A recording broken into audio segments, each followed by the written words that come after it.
नमस्कार, जय श्री राम। स्वागत है। पिछले कुछ दिनों में कुछ टेक्निकल प्रॉब्लम्स के कारण वीडियोस नहीं दे पाया। अ,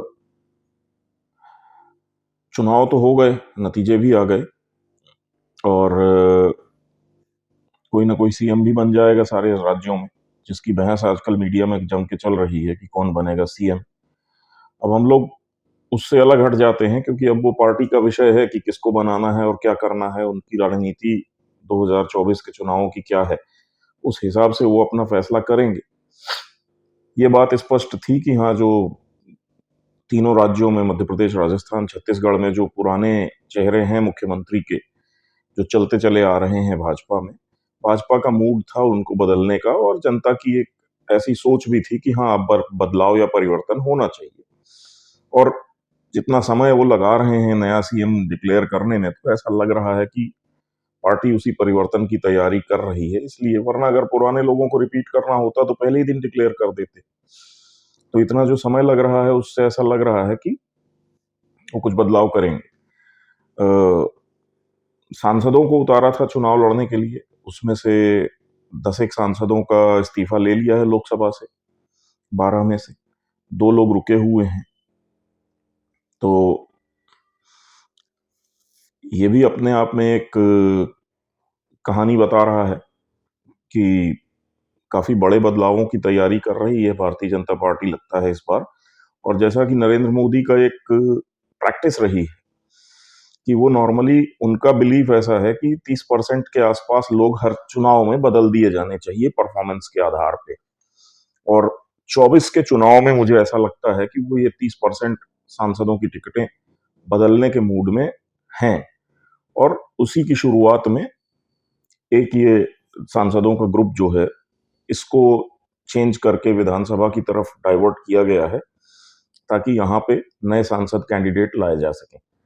तो इसके अलावा और भी बाकी सांसदों का बदलाव होना तय है। जैसे अब मध्य प्रदेश की बात करें तो मध्य प्रदेश में 29 मतलब लोकसभा सीट्स हैं और 29 लोकसभा सीट्स का 30% अगर आप करते हैं तो 9 सीट्स, करीब 8 से 9 सीट्स का बदलाव होना चाहिए। और उस हिसाब से अगर आप देखें तो मध्य प्रदेश में 7 सांसदों को इन्होंने उतारा था चुनाव में, 7 या 8 को उतार दिया था और उसमें से 6-7 को विधानसभा में भेज दिया है। 1 या 2 लोग चुनाव हार गए तो अभी वो सांसद हैं, लेकिन उनकी टिकट भी लोकसभा में कट सकती है क्योंकि अब उनके पास कोई बहुत मजबूत दावेदारी बचेगी नहीं। अगर आप विधायक का चुनाव हार गए तो सांसद का चुनाव कैसे जीतेंगे, ये जवाब उनके पास होगा नहीं। तो इस टाइप की कहानी है। लेकिन इस सबसे अलग देश की राजनीति में क्या चल रहा है, तो पहले हम लोग थोड़ा सा लोकसभा की बात कर लें। लोकसभा में शीतकालीन सत्र चल रहा है और वो मियाँ की जूती मियाँ का सर वाली हरकत कांग्रेस की तरफ से फिर से अधीर रंजन जी ने की है, वो जिसके एक्सपर्ट हैं। तो उन्होंने फिर वही कारनामा दोहराया है। उन्होंने फिर एक बार अमित शाह जी को चुनौती दे दी खड़े होके कि 70 साल में ये वो आप लोग बोलते रहते हैं, सुन सुन के हम थक गए हैं और पक गए हैं, तो नेहरू जी के ऊपर और उनकी गलतियां हुई और ये हुआ वो हुआ, तो आप उस पर बहस कर लीजिए। उन्होंने बैठे बिठाए एक ऐसा चैलेंज दे दिया कि जो समझदार कोई अगर होता कांग्रेस का नेता तो वो कभी ऐसी बात करता नहीं, क्योंकि नेहरू जी के जो ब्लंडर्स हैं उनके ऊपर तो दर्जन से ऊपर किताबें लिखी जा चुकी हैं। पता नहीं अब ये लोग पढ़ते लिखते नहीं हैं तो इनको उसके बारे में जानकारी नहीं होगी, अदरवाइज वो ऐसी बात करते नहीं। बहरहाल अधीर रंजन जी अधीर रंजन है तो अधीर होकर के उन्होंने कह दिया और लपक के अमित शाह ने इस फुल टॉस पे दे छक्के मारना शुरू किया। तो इन्होंने ऑफिशियली लोकसभा की बहस में, लोकसभा के रिकॉर्ड में नेहरूवियन ब्लंडर नाम का शब्द एक तरीके से ऑफिशियल बना दिया। तो अगर कोई समझदार पार्टी होती जिसके अंदर थोड़ी सी भी राजनीतिक बुद्धिमत्ता बची होती तो कांग्रेस ऐसी हरकत करती नहीं। लेकिन ये क्या है कि ये खुद अपना जूता लेके आते हैं और हाथ में देते हैं कि लो अब इससे हमें मारो।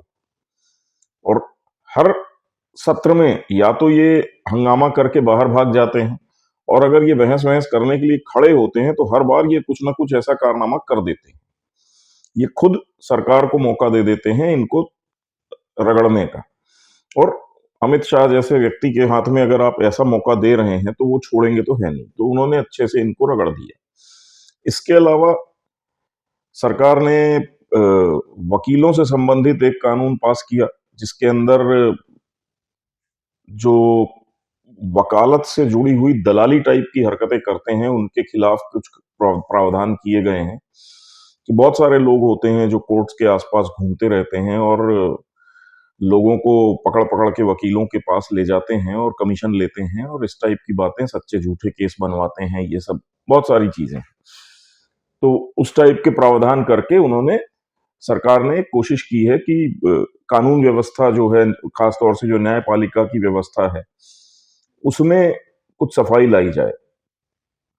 इसके अलावा एक दूसरा बिल जो पास किया गया है, वो जम्मू-कश्मीर से संबंधित है। ये बहुत इम्पोर्टेंट है।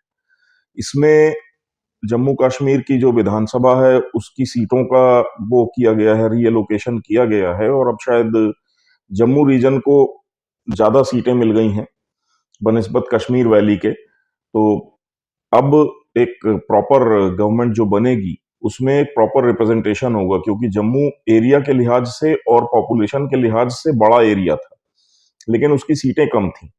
कश्मीर वैली का जो एरिया है वो बहुत छोटा है, लेकिन वहां पे पॉपुलेशन भी जम्मू के कंपैरिजन में कम है, लेकिन उनकी सीटें सबसे ज्यादा थीं। तो उस चक्कर में होता क्या था कि ये जो कट्टरपंथी महबूबा और अब्दुल्ला किस्म के नेता हैं, ये कश्मीर वैली से ज्यादातर सीटें जीत करके सरकार बना लेते थे।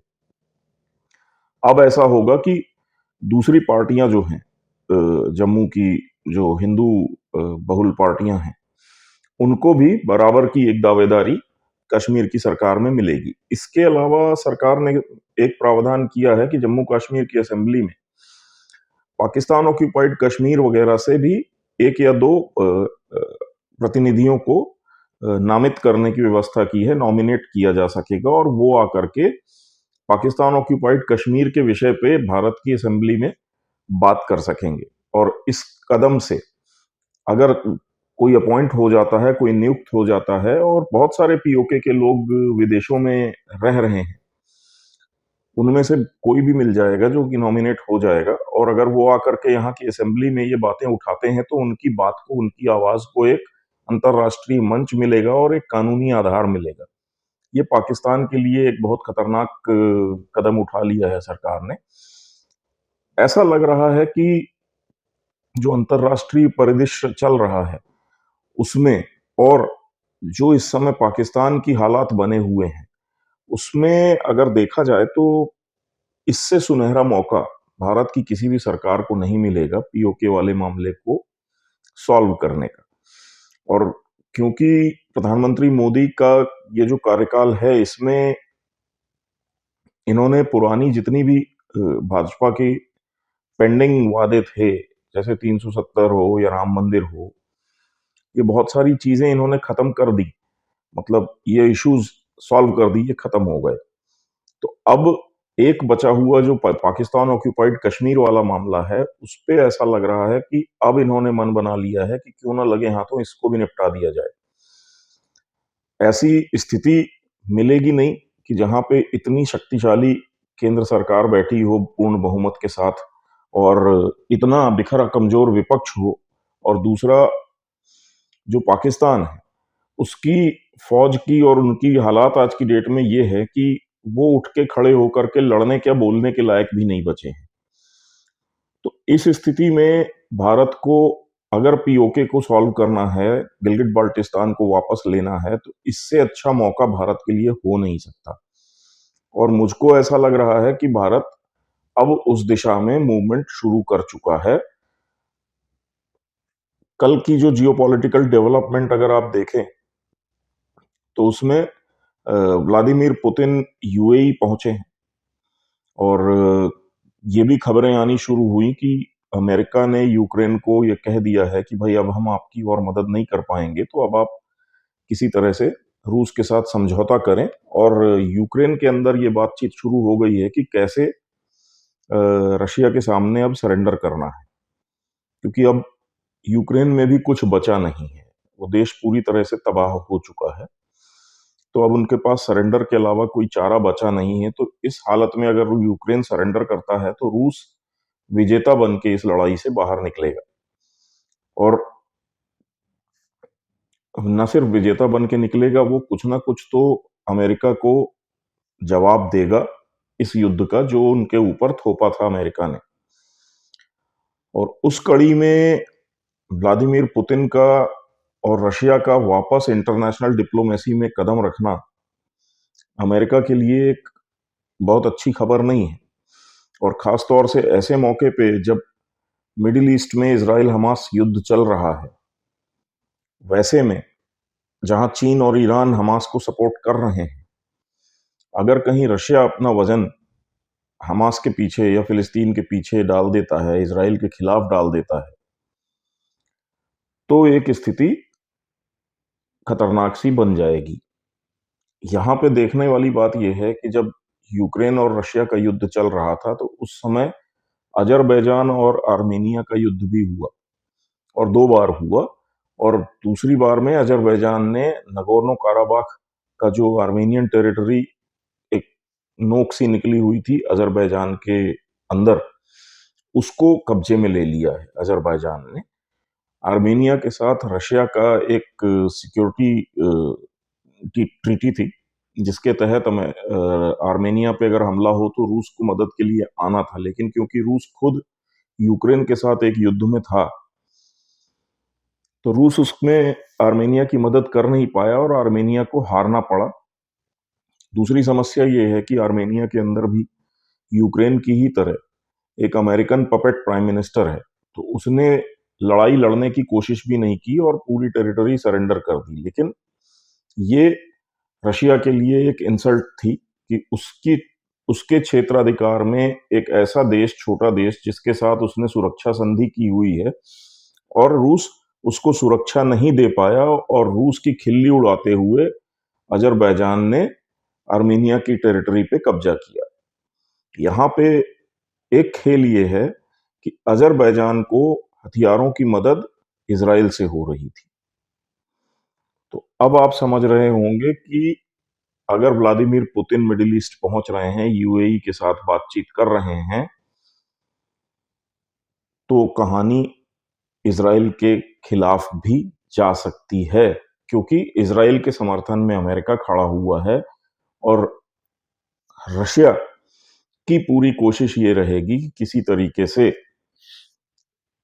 अमेरिका को मिडिल ईस्ट के अंदर फिर किसी युद्ध में घसीटा जाए, और वैसे ही उलझाया जाए जैसे अमेरिका ने यूक्रेन के युद्ध में पीछे से मदद करके रशिया को उलझा रखा था। तो अब पुतिन वो दांव पेच खेलना चाहते हैं, और ऐसा नहीं है कि पुतिन ये काम अभी कर रहे हैं।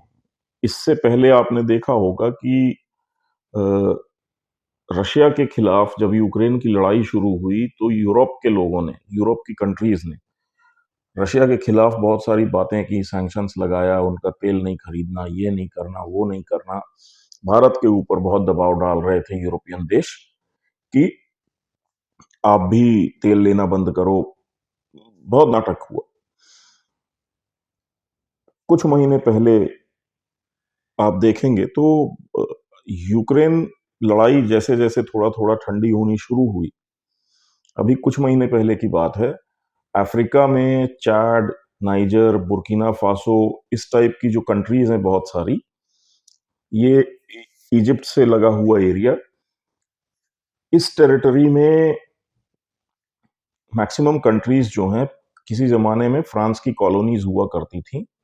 सेकेंड वर्ल्ड वॉर के बाद धीरे धीरे करके सारी कंट्रीज ने अपनी कॉलोनीज तो फ्री कर दी, खाली कर दी, लेकिन फ्रांस ने इन कंट्रीज के ऊपर एक काफी मजबूत कंट्रोल बना के रखा हुआ था, और अपनी पपेट गवर्नमेंट्स बिठा करके फ्रांस इनके यहाँ से माइनिंग वाइनिंग करके रिसोर्सेज उठा करके ले जाता था। अचानक ऐसा होता है कि इन कंट्रीज के अंदर वैगनर ग्रुप जो है रशिया का, वो प्रकट होता है, और वैगनर ग्रुप इनकी आर्मीज को मदद देता है, और अचानक धड़ाधड़ सेनाएं तख्तापलट करना शुरू कर देती हैं इन अफ्रीकी देशों में, और वहां से फ्रांस को बोरिया बिस्तर बांध करके भागना पड़ता है। फ्रांस शुरुआत में तो जब नाइजर का एक वो होता है बगावत, तो उसके बाद दूसरे जो अपने देश हैं अफ्रीका के, उनको इकट्ठा करके फ्रांस एक कोशिश करता है कि हम हमला करके और ये तख्ता पलट वो कर सकें, खत्म कर सकें। लेकिन फिर दूसरे देशों में भी यही हरकतें शुरू हो जाती हैं, और फिर फ्रांस को ये समझ में आता है कि एक साथ इतने देशों में लड़ाई लड़ पाना तो संभव नहीं है, और नेटो हो या अमेरिका हो, किसी की ये क्षमता नहीं है कि इस समय यूक्रेन को इतनी मदद देने के बाद सबके हथियारों के भंडार और पैसा और हर चीज खाली हो चुकी है, ऐसे में एक नई युद्ध की शुरुआत कर नहीं सकते। तो रूस ने एक खेल वहां खेल करके फ्रांस को झटका दे दिया, यूरोप को एक संदेश दे दिया कि अब तुम लोगों का हम पर कतरना शुरू कर देंगे। और अफ्रीका में फ्रांस के काफी हद तक, जो 70 सालों से 80 सालों से फ्रांस इन देशों के ऊपर प्रभुत्व बना के बैठा था और अरबों खरबों डॉलर की सालाना कमाई करता था, वो एक झटके में रूस ने खत्म करवा दिया। दूसरी कड़ी में अब रूस मिडिल ईस्ट में अपना कदम रखना चाहता है, और आगे जाकर के हो सकता है कि ईरान के बहाने से, कि ईरान पे हमला करो इस बहाने से या कुछ भी कारण से, रशिया जो है वो कोशिश करेगा कि किसी तरीके से अमेरिका इस लड़ाई में फंसे और अपनी सेनाओं को यहां उतारने पे मजबूर हो।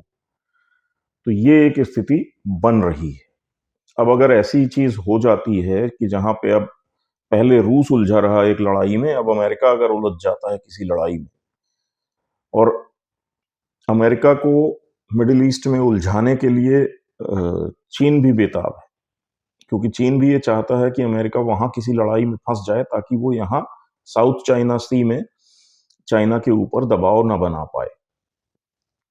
अमेरिका भी इस चीज को समझ रहा है और अवॉइड करने की कोशिश कर रहा है।